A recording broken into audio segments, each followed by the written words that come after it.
Welcome to the Brothers in Crime podcast. We are brothers. We talk about true crime, We don't take ourselves too seriously. and you shouldn't either. All right, Bob, the last episode we talked about Fred Zain and the fact that, unfortunately, he was not probably the first and definitely wasn't the last guy to work in a lab and partake in some rather questionable forensic practices. So what's on the schedule for today? Well, today I want to talk about Mary Jane Burton, that is, not just Mary Jane in general. I thought we were going back to your high school days there for a second.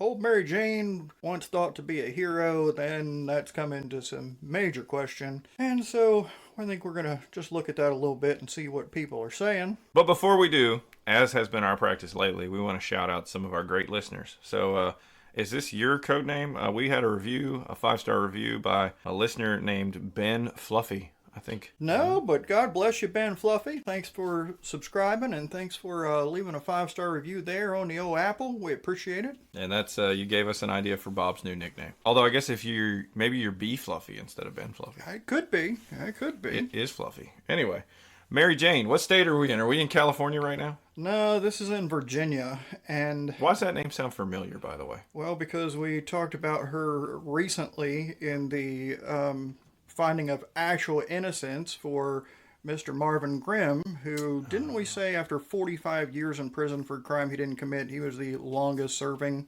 wrongfully convicted person in the country? I think that sounds about right. And labeled a child molester and murderer all in one, and had his life taken away from the age of 20. With horrible facts about some sperm in this child's mouth that never actually was. That never was sperm, and facts about hairs that were on retest. Not only did they not say it was Marvin Grimm, they were excluded as being... Marvin Grimm was excluded. Right, so she worked on his case.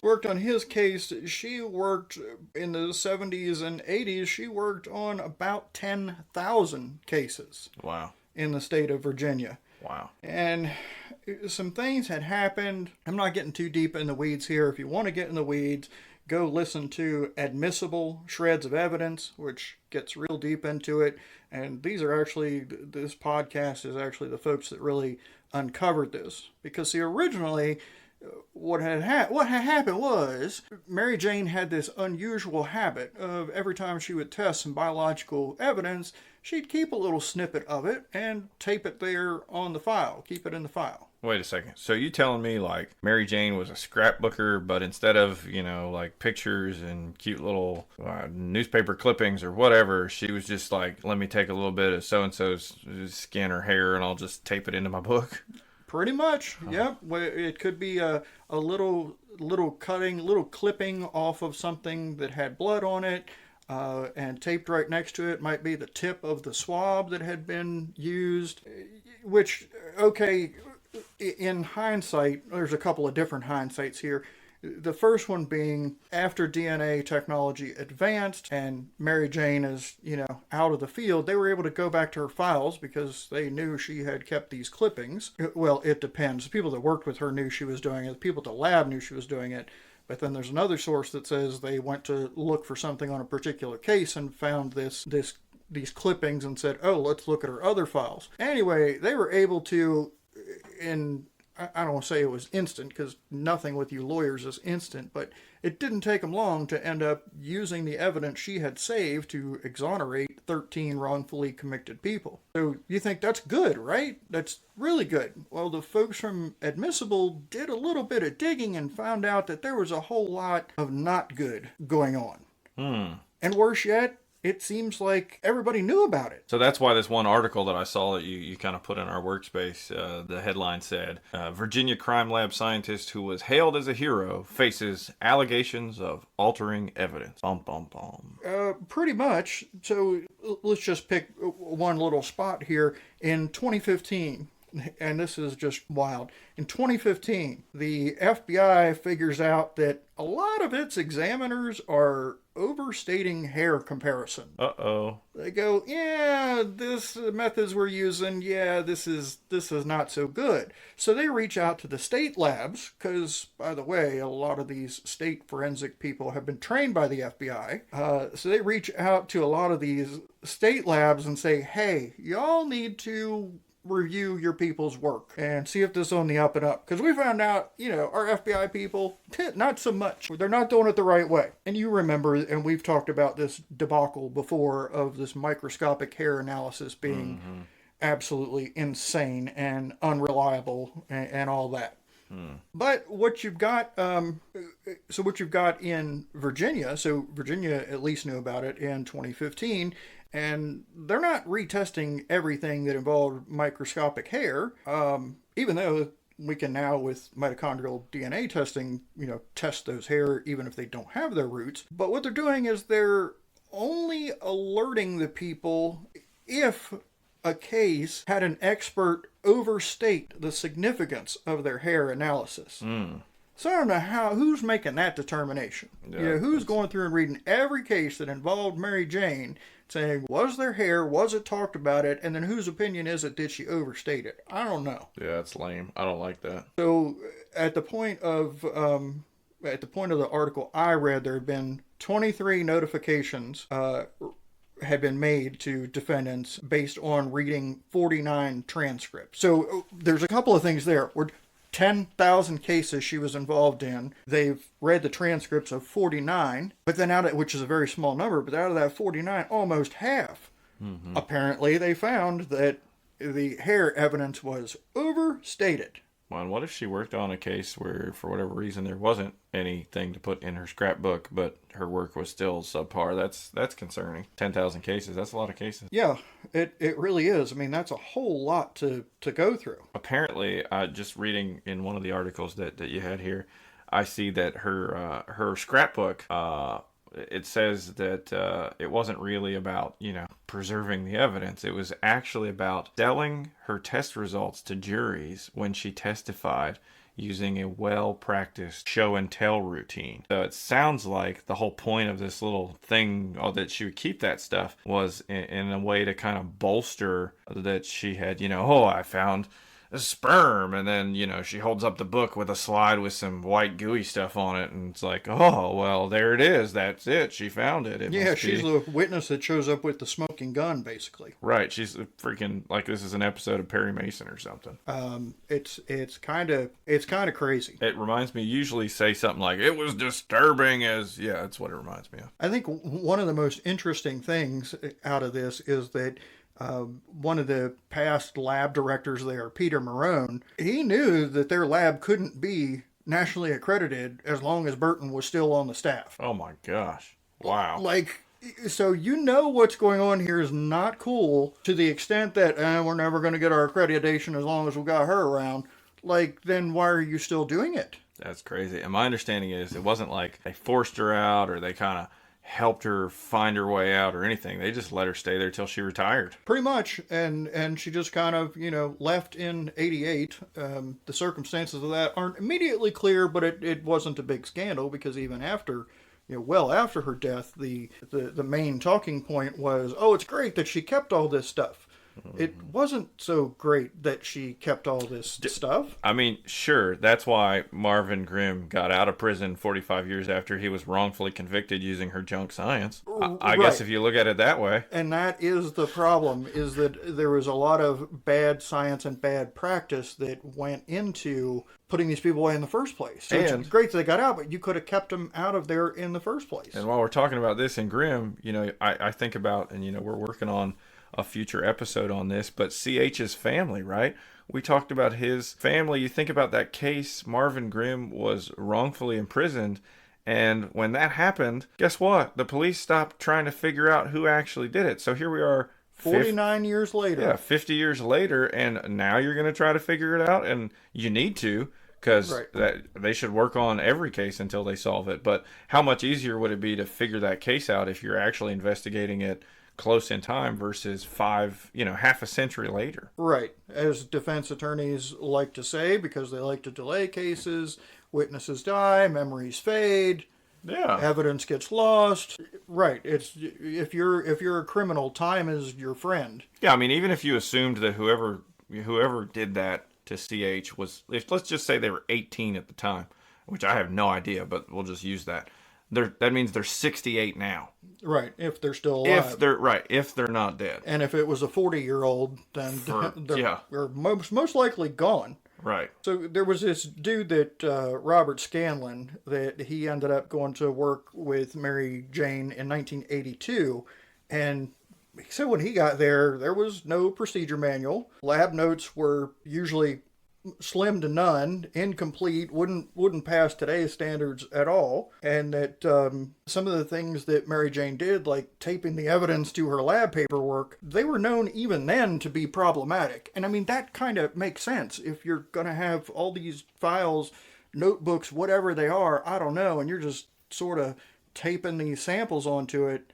Yeah, that's not the way that works. Right. Isn't there like a whole cross-contamination thing? Or, come on, man. Yeah, that's not, you don't see police officers at a crime scene taping the evidence to a workbook, I mean, building their case. I get a little bit. I could say that she was, thinking ahead by wanting to keep a piece, and that's not necessarily a bad idea, but didn't store it properly. And then there's also the fact that, she was using techniques that were not acceptable, and like we dealt with in the Zain, Zain being the forensic dude, of just not using, following any kind of procedure, no written procedure, no manual. Like, where is the double check, all that kind of stuff. Yeah, we're starting to see a pattern in these instances. What's crazy though is we're talking about, West Virginia crime lab, these state crime labs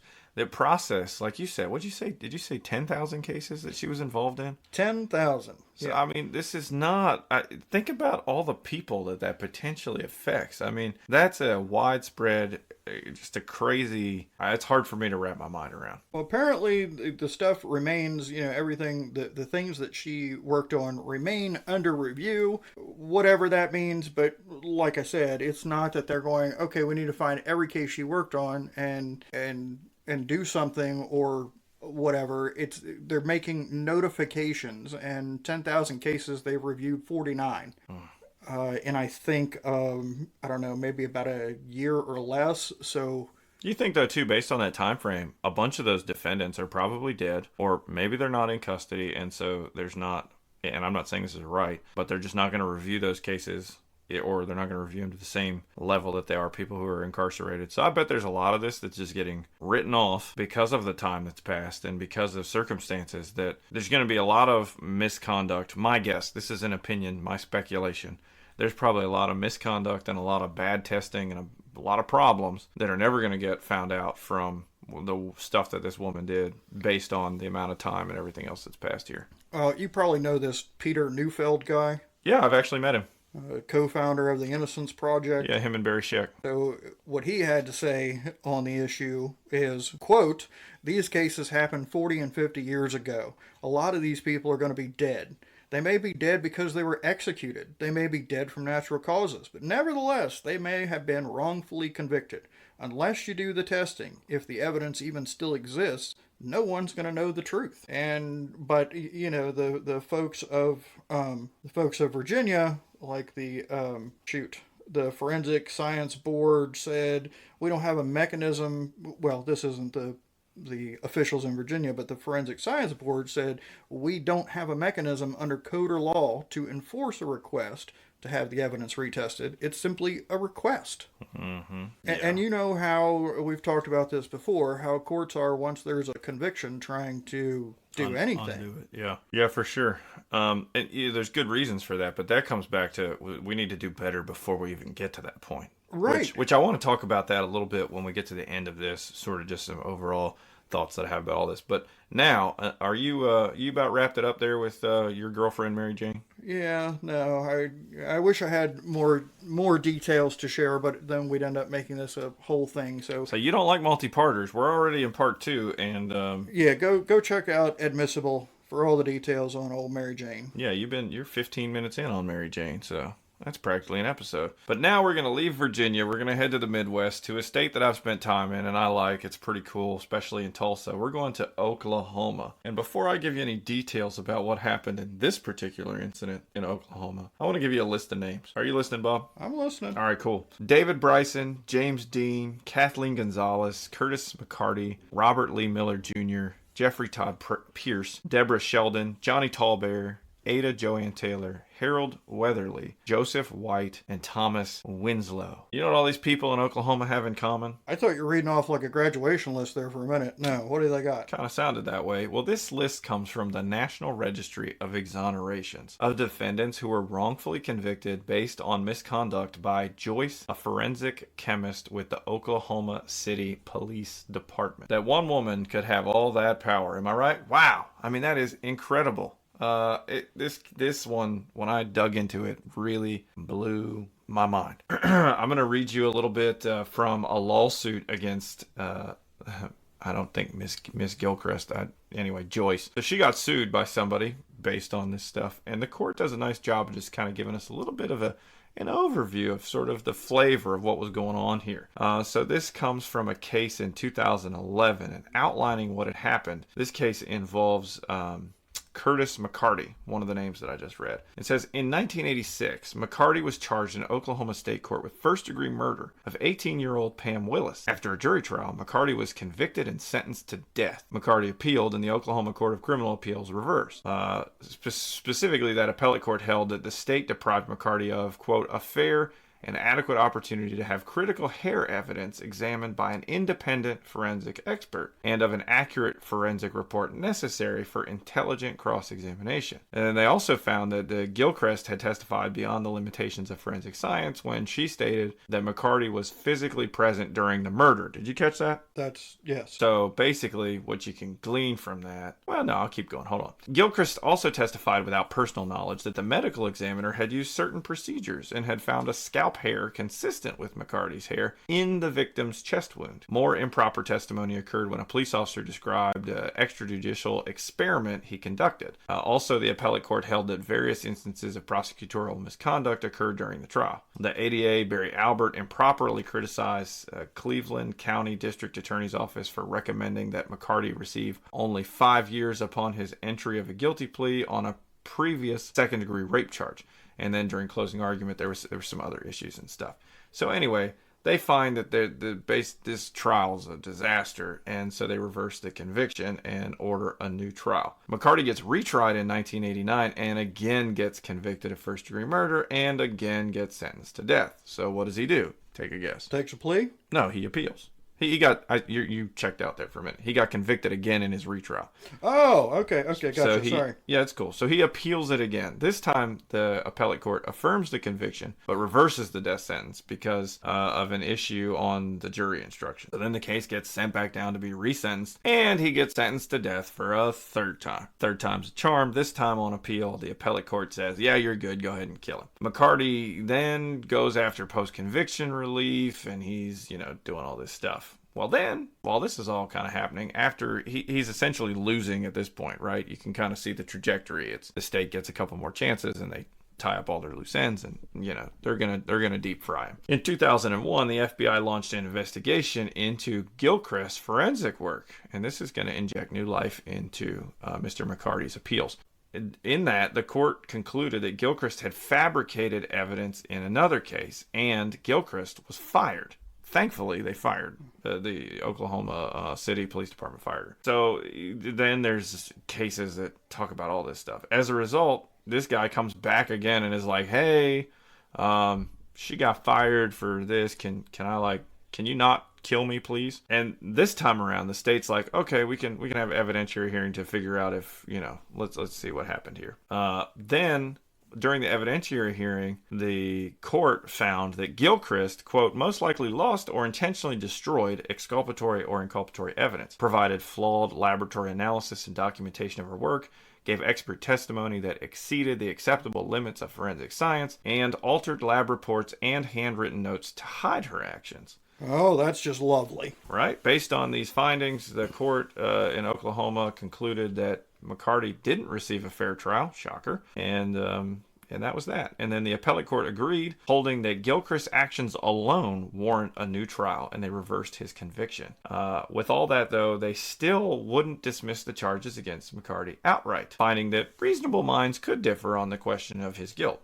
While they went on to basically say that, yeah, but there's still a circumstantial case here. So on remand, they go through all this stuff, whatever, all that. And then eventually, when all this is sort of settled, McCarty ends up suing Gilchrist and in her official capacity and some of the departments and stuff that are involved. So that's just a flavor, just one of the cases that she was involved in. But, I read you the list of names, and there's a lot to this. You got any questions? No, I was doing some independent research here, and a couple things pop out at me. First and foremost, her nickname, Black Magic. If you got a forensic examiner whose nickname is Black Magic because they are known for being able to find DNA on evidence that nobody else can find, and being really good at testifying and convincing juries and getting convictions. That's not what justice wants in a forensic examiner witness. It's just horse shit. Yeah, I can't disagree with any of that. So I also found,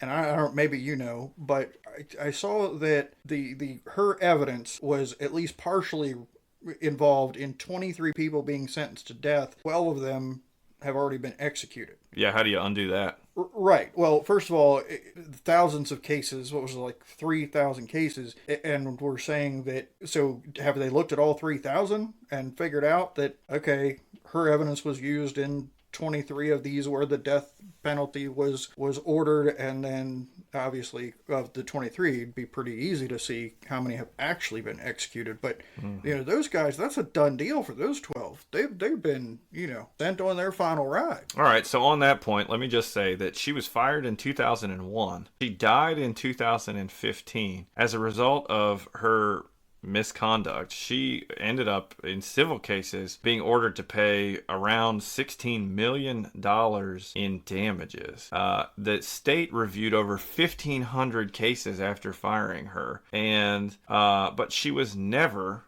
ever charged with a crime. I think that's ridiculous. I think it's absolutely ridiculous. Yeah, especially when, perjury, obstruction of justice, filing false reports, probably wire fraud. There's a ton of stuff you could charge her with. It's not like it was unchargeable. But she got fired and she moved to Texas and, lost a bunch of civil suits and lived for another, 14, 15 years after that and died at the ripe old age of 67.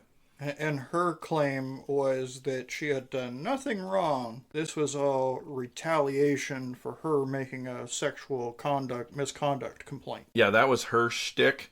And I want to read you a quote from her attorney, one of her attorneys at one point, and just get your reaction. So you can just respond with whatever pops into your head when I tell you this. It says, one of these articles says, her attorney was quoted once by saying, quote, "The criticism of her around here is second only to that of Timothy McVeigh." Well, it sounds like she may have been responsible for destroying more lives. Yeah, I just think it's... So, I don't know, that lawyer's remark, I don't know is that hyperbole or whatever? Something like that. Lawyers and politicians are always yapping about, puffing, whatever. Being dramatic is what it is. Yeah.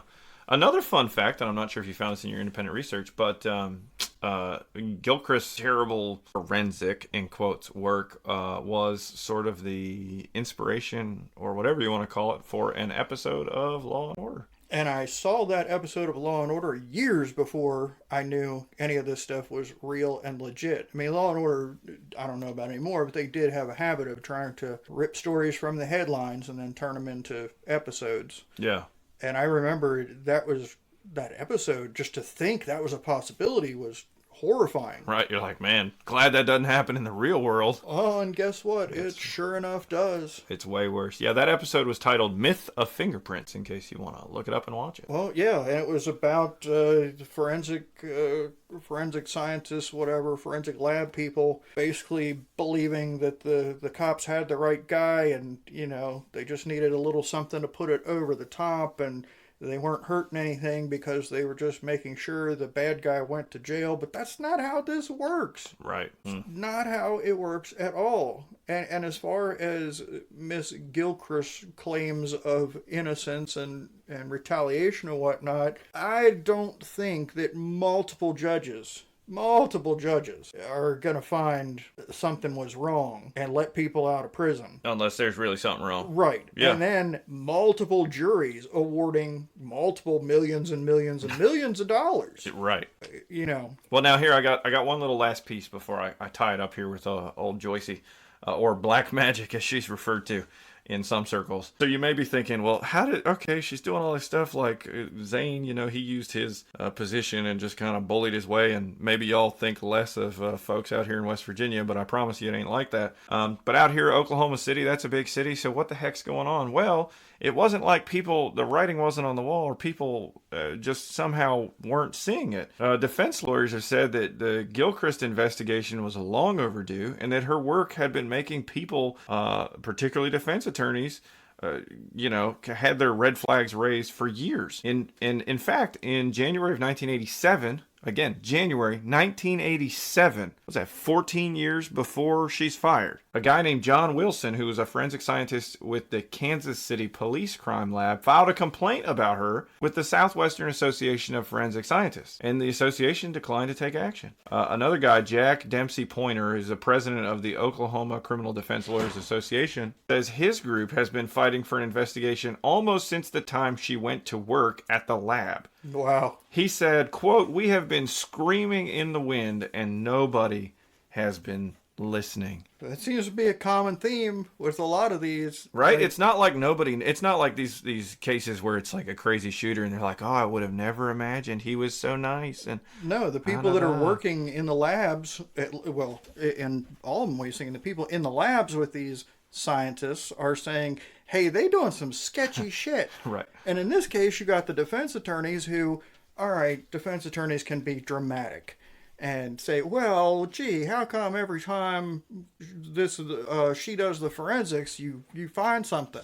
Well, how do you prove that? Mm-hmm. You know, you should be looking at it and at least saying, there's an anomaly here. We need to look further. Well, and I think, too, when a colleague files a report, I mean, I don't know about, I mean, you know, I don't know about in the stuff that you did, if you can speak to this, but as attorneys, right? Attorneys, it's not exactly like something you want to do. You're not like, oh, man, let me go file a bar complaint on this attorney for doing something unethical or inappropriate. But so if you do it, I think that says a lot. Just the fact that you would file one is like, wow, you know, as long as there's not some weird, I'm out to get you vendetta kind of thing. Yeah, and that's the problem. You got shitbags that will do it because they don't like this person, or this person slept with their whatever. You know. But I'll be honest, as far as attorneys filing bar complaints on other attorneys, I mean, I'm not saying it doesn't happen, but it's not the sort of commonplace thing that's like, oh, well, yeah, it's just another angry attorney filing another bar complaint. Like, that's the kind of thing I think generally there's sort of this professional courtesy of, you know, I might even like, you know, I don't want to. It's not something I want to have to do. No, I get you. I think every profession has an obligation to police itself, and if every profession did that, we wouldn't have half the problems we have in the world. I don't care whether you're... But in this case, they filed a complaint. Right. They were doing the right thing. So that's what blows my mind about this is like you have another person, a colleague who says, hey, there's a problem. And then they're like, meh, whatever. It's okay. No big deal. Multiple ones. Or, you know, with Mary Jane, you got the former lab director saying, yeah, we knew we couldn't get accredited with her here. Right. And Zain had the people under him and the people over him who had concerns at different times. So. Yeah, so it's like, why is that person still here? And the way you fix that, in my opinion, is that you have a process that is so tight that it can't be manipulated. Mm-hmm. You don't have just one person. I don't know. I mean, I understand that some of this requires some human interpretation and reaching a conclusion, but maybe there should be sort of some double checks and some QA or some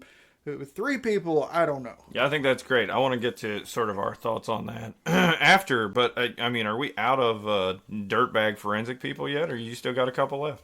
Well, we got Yvonne Woods, a lab agent with the Colorado Bureau of Investigation. Is she the one that tested John Bonet's stuff? Well, let's see here. No, I don't know. Between I was just messing with you. 2008 and 2023. So if you think this is all just from the 80s, nope. You got a current one. Did she have a people scrapbook like Mary Jane? I mean, I'm gonna assume not. That was just a dumb question. But you're scaring me the way you're looking like maybe she does. Like maybe that's actually a popular thing to keep like a human scrapbook with fingernail clippings and all other sorts of fluids and whatnot. This lady had been working. It looks like, from what I can see here, that the CBI's investigation found that this 652 cases that was affected by her DNA testing, those were cases from 2008 to 2023. But they are also reviewing her work now going back from 1994 to 2008. So I guess they started with the recent stuff and then went back a little bit. So she'd been there forever. Pretty much, yeah. I mean, 94 to 2023? 29 years, yeah. That's like my whole freaking life. Right. Wow. Now she did get put on admin leave last fall in October after the CBI found out that some of her DNA testing, might have deviated, this is a quote, may have deviated from standard operating procedures. Maybe. And it didn't let her do any more work after it found this out, and then she retired in November. Well, it sounds like that was a smart play on her part. Yeah, so there's also a criminal investigation going on. What did she do? It looks to me, from what I see about this, is that they found that she was deleting and altering data that concealed her tampering with controls, deleted data that concealed her failure to troubleshoot issues within the testing process, and failed to provide thorough documentation in the case record related to certain test performance, which that almost makes it seem to me like she's just trying to take the easy way on stuff, like just doesn't want to do extra work, maybe. Yeah. Is that how you read that? That's how I read that. So the CBI worked I'm not making excuses for her. I'm just saying that no. sounds to me like maybe that's what's going on here. The CBI worked together with the Kansas Bureau of Investigation. Always good to have an outside, uninterested somebody help you. Mm-hmm. And they said that they didn't determine that she falsified DNA matches or that she fabricated data, but that she had omitted material facts in official criminal justice records. I mean, that's just as bad, though. Yeah. A lie by omission is still a lie. Yeah, this sounds potentially less egregious than some of the other ones we talked about, but still problematic when you're talking about the consequences here. This isn't like, we just won't have enough lettuce for dinner service tonight. This is people going to prison. So we gotta be a little bit more on it. Right, and she, quote, deleted and altered data that served to conceal evidence of her tampering. Yeah, that's a problem. I mean, That's a problem. That's pretty bad. That's pretty bad. And then this, I don't even know how to take this, but there's let's see. Her attorney, his argument is, quote, she never created or reported any false inculpatory DNA matches or exclusions, nor has she testified falsely in any hearing or trial, blah, blah, blah. And then he says that during her time, while she's, worked there being a forensic scientist, she has trained generations of prosecutors, scientists, and law enforcement agents. That's scary. I mean, if she's training all these people on bad methods, these are allegations. I don't think this case has been, I don't think this whole mess has been figured out yet, but the Colorado Department of Public Safety has asked for $7.5 million so that it can review and retest DNA samples. Wow.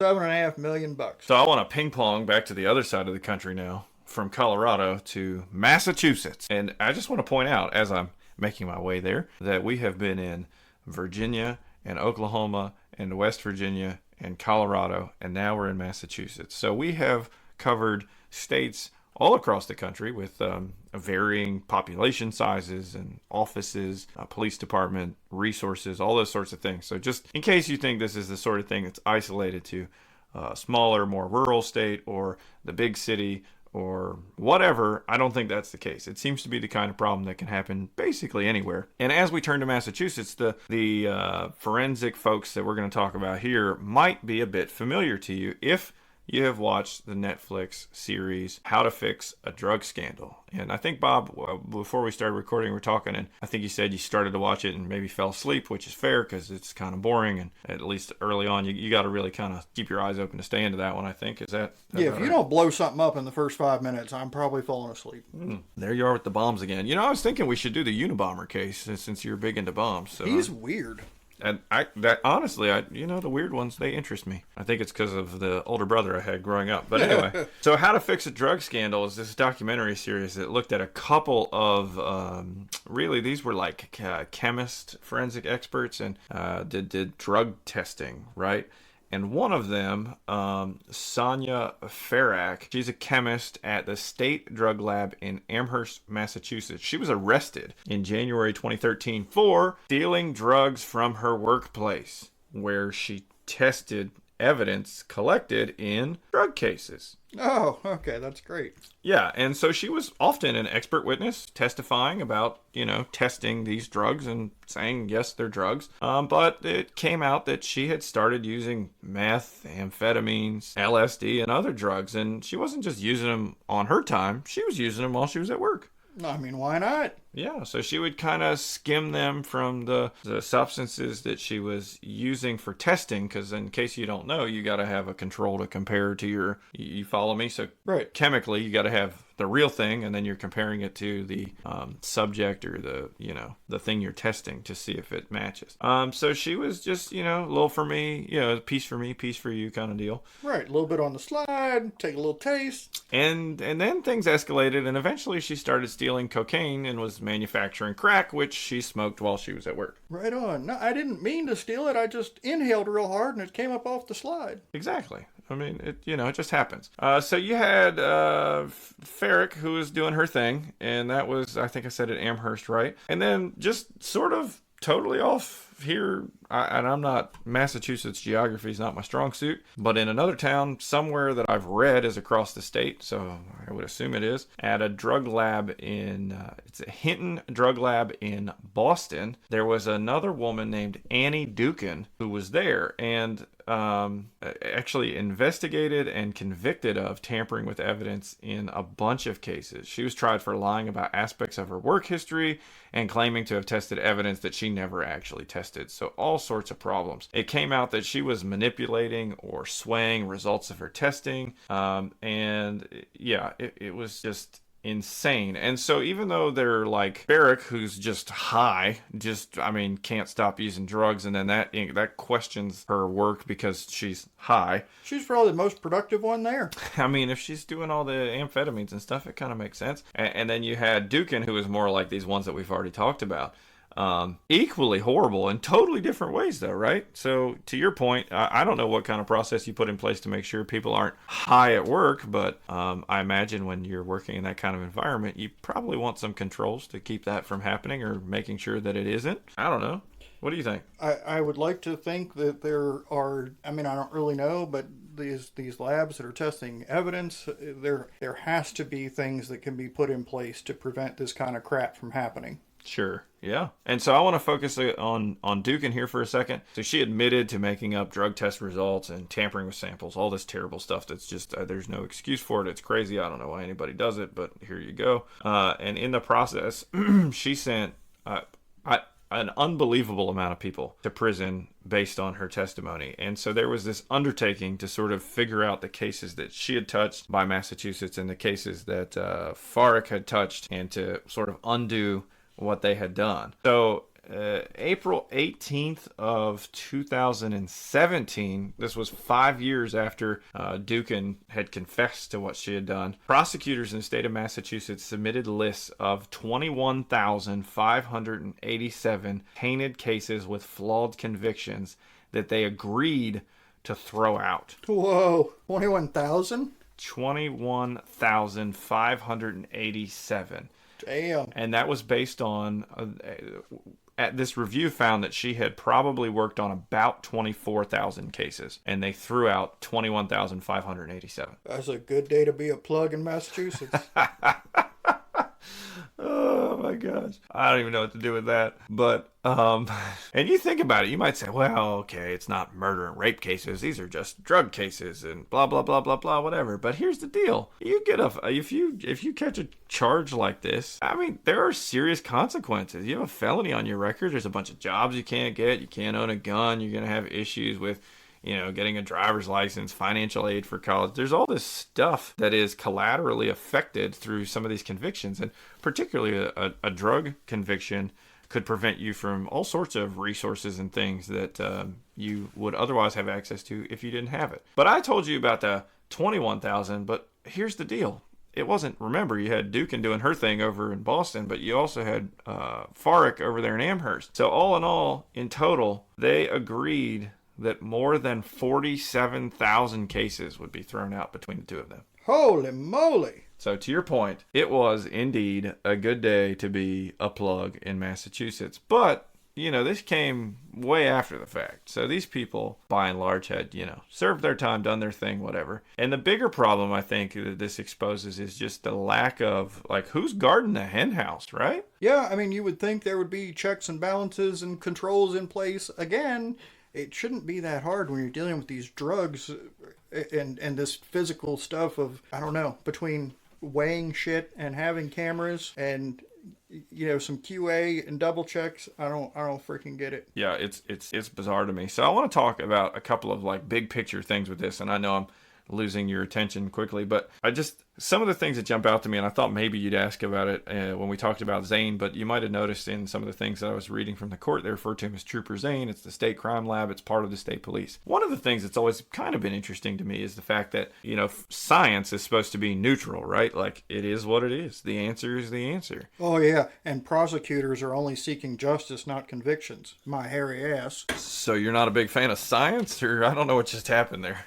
No, my point is that's what people say. Oh, I see. But then what they do is two different things. Gotcha. Well, so where I was going with this is, it's interesting to me that the crime lab that does all the testing for these cases that really should just be here's the evidence. In a lot of jurisdictions, it's part of. So it's the West Virginia State Police Crime Lab, right? So all the evidence in all these cases, it goes down and it funnels through them. It just makes me wonder if there's not a better way to do that. If the crime lab were its independent thing that was equally accessible to both the state and the criminal defense attorneys who represent the defendants, and if there was some way to have some, I don't know how. I know to some extent there's there's procedures in place for blind and double blind type testing, right? So that you don't know, so that you don't have these issues like you did with Zain, where it's let me call my guy Zain up and tell him, hey, on this one I need you to.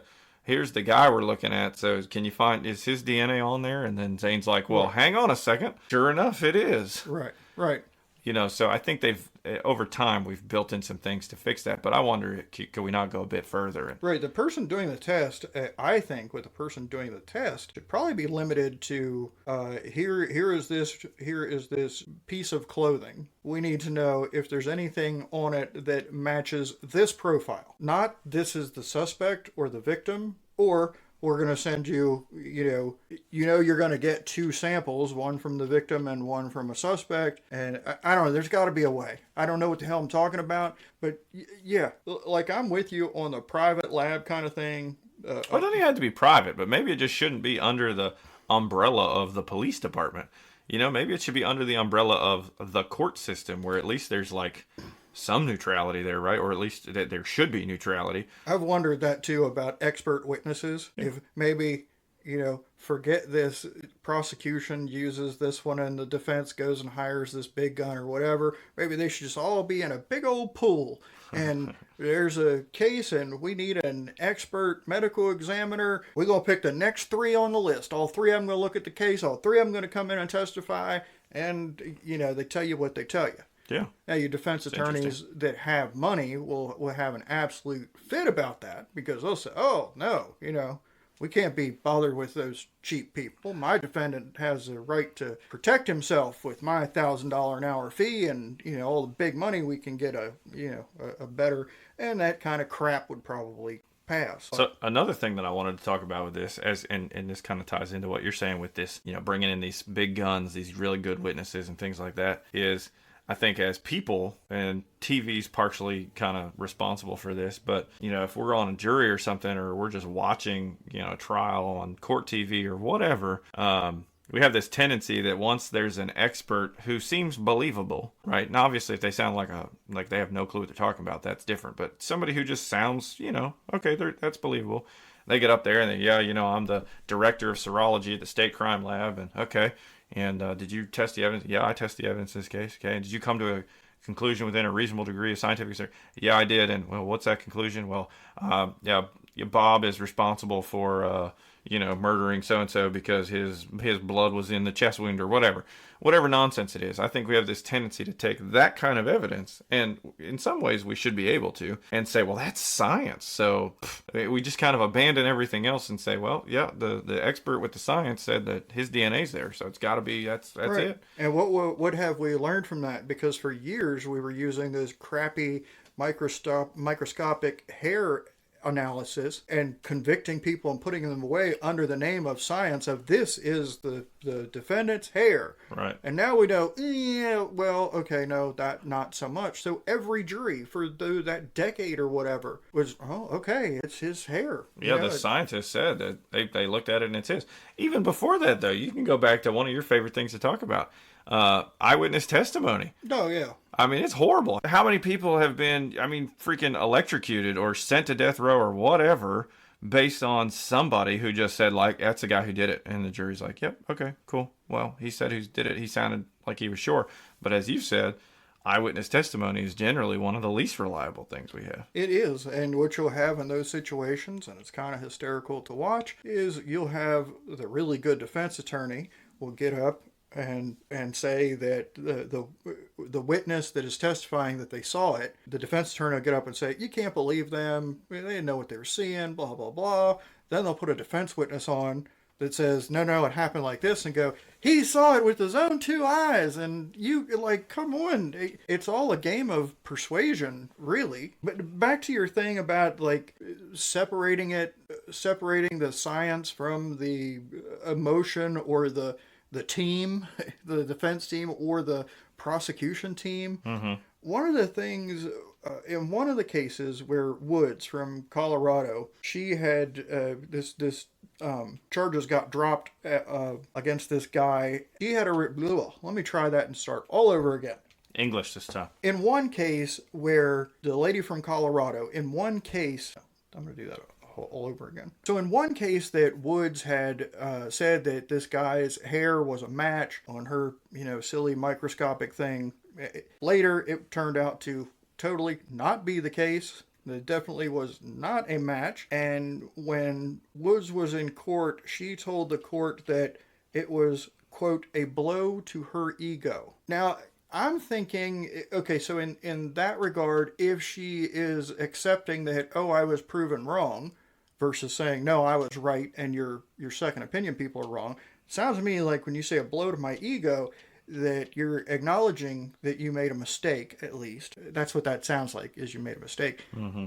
And if that's the case, to me, the words a blow to my ego is a huge tell about, like, what has she got in it? Right. As far as, her ego? That's not where my mind would go right away if I knew I had made a mistake, an honest mistake, that had, put someone in harm's way. You'd be like, let's fix it. I.e. a conviction. I think where my answer would be is, I am so sorry. I feel horrible. I can't believe, that happened. Mm-hmm. We've got to make this right for him. Mm-hmm. Not, it was a blow to my ego.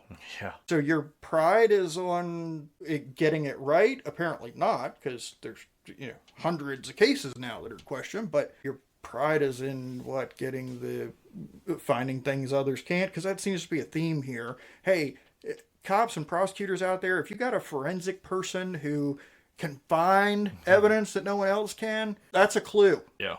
And I've got some oceanfront property in Arizona for you. I mean, I can believe that there may be some folks that, not knowing, naively and innocently believe, man, that guy is just really good. He looks harder. He, turns the light on brighter. He's got better, I don't know. But they think, well, that person, they may not, they truly may have been naive about the fact that the person was fabricating conclusions rather than, oh, they're just able to find it. Yeah, and I think, something else we haven't talked about, because I know we're kind of railing on some of this stuff pretty hard, but like any area, right, the vast majority of these folks are like good, hardworking people who are grinding away in a lab, hour after hour, day after day. I visited and toured the West Virginia State Police Crime Lab back in 20, and one of the main takeaways for me was that they do a lot with very few people.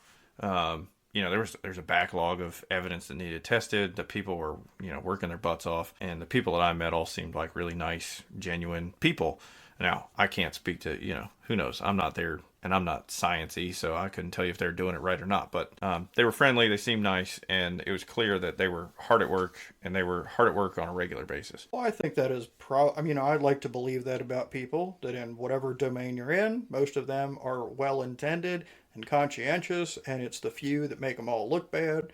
But you say about the backlog of cases, look at all these cases that these forensic analysts have caused to be retested, and think about what that's doing to the backlog. Just right there in Colorado, they're estimating they're going to have to do 3,000 DNA retests. So what is that going to do to the backlog? We've got these other cases that you and I have complained about before, like, what are we waiting for to get this DNA tested? Well, you got to get in line. Well, now we got to get in line to do all these do-overs for 20 years of somebody's laziness or malfeasance, whichever the case may be. Yeah, I've been looking at the Brittany Phillips case in Tulsa, and just preparing. Eventually we're going to do an episode on that. And one of the things that I read about was how like the Tulsa PD had this backlog of like 3,000 rape kits that were sitting on a shelf for I remember when I read how many years it was, I was like, are you kidding me? Like how? I don't understand. Like how? I get that, this stuff doesn't happen overnight. You can't get it done in 10 minutes. I get that. A year? I mean, even a year, it's like, what are you doing? And, at the end of the day, it comes down to, are we giving some of this stuff enough resources and the right resources? And I think a lot of times we're putting resources in the wrong place. We're spending it on the wrong things, or, we're not giving it the attention it deserves. So back to this point, we're going to treat these people, these forensic experts, like, they're singing the gospel when they come into court. Then we need to make sure, to your point, we need to be thinking kind of creatively about how do we make sure that when they're coming to court, it's for the right reasons. And there really isn't this twisted incentive to, I'm for this team or I'm for that team, or how do we minimize that, right? There's always going to be a dud in every bunch. And I do appreciate the forensic witnesses, and by and large, most of them are this way. You can tell are very careful not to overstate the evidence, and will correct the state or the defense attorney when they try and reach a conclusion that's a step or two beyond. So they will say, when they ask, so you found the defendant's blood on the victim's shirt. And what I hear a lot of times, and it sounds very technical and very nuanced, but the person will say, the sample that was provided to me, this way from this agency on this date in this bag, the blood on that sample was had markers consistent with the known blood of blah, blah, blah. And then, of course, the lawyer has to work way back and go, okay, and the blood provided to you in the sample, that was blood that was collected from so-and-so. Yeah. And it seems like, well, can't we just, cut out all the show your work part of the math and just... But that's when we get to that, like... But no, that's what you need. He did it. And then it's like, well, no, he didn't do it. It's like Zane's testimony about the blood. They're a match. And then it's like, well, no. And if you just listen to his testimony, it's inconsistent. Because he says, yep, it's the way he said, he didn't even say consistent with, but he said, this is the person, is what he was more or less alluding. Right. And then it's 6 in 10,000 West Virginians. Well, okay. I don't know how many guys there are in West Virginia, but I'm going to guess it's somewhere around 700,000 probably. And I'm really bad at math, but so that's a lot of guys all of a sudden. So It's like, so really what you're saying is that it could have been one of any of this number of guys based on the population of West Virginia. So that's not actually, this guy, which is what you just said on direct. Right. And that's a big difference between in those numbers when you're looking at beyond a reasonable doubt. Right. Exactly. Yeah. Because at the end of the day, like, okay, maybe I am consistent with 50 other people in West Virginia. And maybe I live in this town. Well, maybe 20 of those other people live in this town too, because we all share the same common ancestors or whatever. So you're going to put me in prison because based on this, and that's where, it's right. And that should all be out. Do better. Out there, and do better. The question should probe into that a little bit more. The defense attorneys usually do, of trying to get that in a better perspective than just these random numbers that go out. Yeah. Right. And that's where I think prosecutors have to, and I know you're going to whatever, but good prosecutors, it is what it is. The facts are the facts. And yeah, you want to do a good job and all that stuff, but you shouldn't be overselling it. So like, what does the evidence say? Well, if the evidence says that it's, he's equivalent of 100 people in West Virginia share this same blood thing. Okay, well then just say that. And he's consistent with that. So we know that, basically he's 1 in 100 out of 1.5 million people who fit this. And, look at all the other evidence. Don't try to push your expert into saying, well, yeah, it's him. Right. As an expert, don't try and push what your science means as far as the conclusion. And in all fairness, most of the forensics people that I have seen on the stand in court cases in the last year or so, the vast majority are very careful at doing just that. Mm-hmm. It just so happens that these handful of people we're talking about today are not among them, apparently. Yeah, I totally agree. And I think I've often seen in my time in court experts who, when the lawyers try to see how far they can get it, it's like, I can't, I can only tell you this. I can't I can't tell you that. Like in one of these cases we just talked about, and I forget which one it was, the person testified that that the suspect's hair being in the wound or whatever meant that they were present at the time of the murder. And it's like, there's no way that you can't testify to that. Like, that person could be dead laying on the ground with a chest cavity wound, and the suspect walks by and their hair comes off and falls in 20 minutes later, 2 hours later, whatever. And you hear the good forensics people, which is most of them, say, I can only tell you that at the time that the body was found, or at the time we conducted the autopsy, the hair was located in the wound. I can tell you how it got there. Right.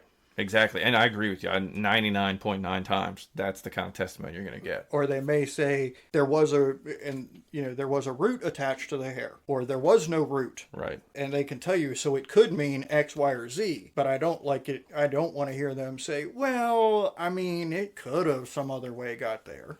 And frankly, defense attorneys often, that's kind of the line of questioning they go down with the experts, right? It's like, okay, so you testified that blah, blah, blah, but you weren't there, right? No. Right. And you didn't see so-and-so's hair? No. And so when you testified to that, it could have been on there, it could have gotten there a week ago. Yeah. And sometimes they go, now, is it possible that that a canary picked it off his head and then flew over this person and dropped it on them?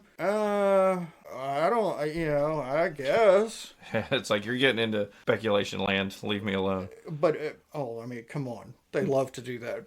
I think the answer should just be, it's possible. Anything's possible. Well, I do hear that out of some of them. Yeah, I think the better experts, they're like, sure, yeah. Because it's like, all right, you're making up a scenario that's so crazy that the jury doesn't believe you anyway. Right. So, bad forensic people. What do you think? Moral of the story, don't be a bag of shit. Hey, thanks for hanging out with us on the Brothers in Crime podcast. Feedback and suggestions are always welcome. For links and resources related to this episode, please see the show notes or visit us at brothersincrimepodcast.com. We hope you'll save, subscribe, or bookmark us on your favorite podcast site, and join us for the next episode.